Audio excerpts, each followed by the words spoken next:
સેવ મમરા બનાવવા માટે આપણે પહેલાં જારમાં લસણ લઈશું. ત્યારબાદ આપણે એમાં ચટણી નાખીશું. અહીંયા મેં લસણનું પ્રમાણ વધારે લીધેલું છે. તમે જરૂર પ્રમાણે ચટણીનો ઉપયોગ કરી શકો છો. નમક નાખીશું.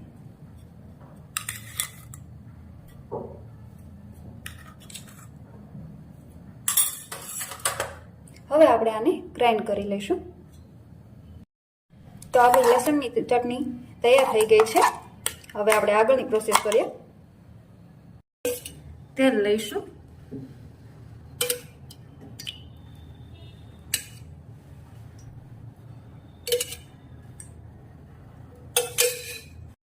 હવે આપણે તેલને ગરમ નથી કરવાનું. તેલ ઠંડુ હોય ત્યારે જ આપણે ચટણી નાખી દઈશું. તમારે જેવા તીખા જોઈતા હોય સેવ મમરા એ પ્રમાણે તમે લસણની ચટણી એડ કરી શકો છો.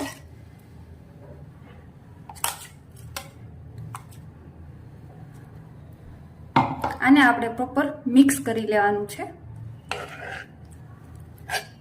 સરખાઈ મિક્સ થઈ જાય ત્યારબાદ જ આપણે ગેસ ચાલુ કરીશું, જેથી કરીને જે ચટણી છે એ એકદમ તેલ આવી ગયું હોય ત્યારે આપણે નાખીએ તો તેલનો ચટણીનો કલર જે છે એ થોડોક કાળો પડી જાય છે.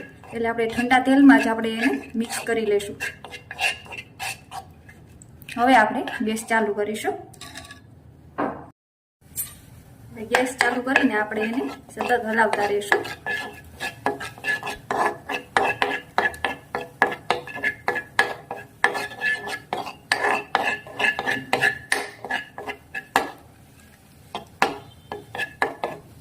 લસણની ચટણી જ્યાં તેલ સાથે સારી રીતે મિક્સ થઈ જાય પછી આપણે તેમાં હિંગ નાખીશું.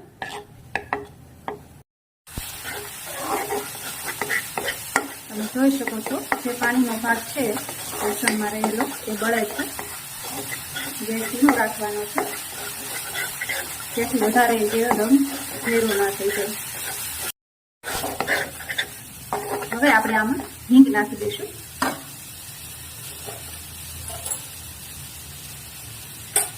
હિંગ જે છે એ ઓપ્શનલ છે.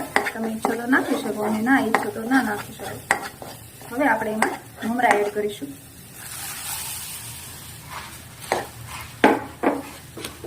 ત્યારબાદ સેવ નાખીશું.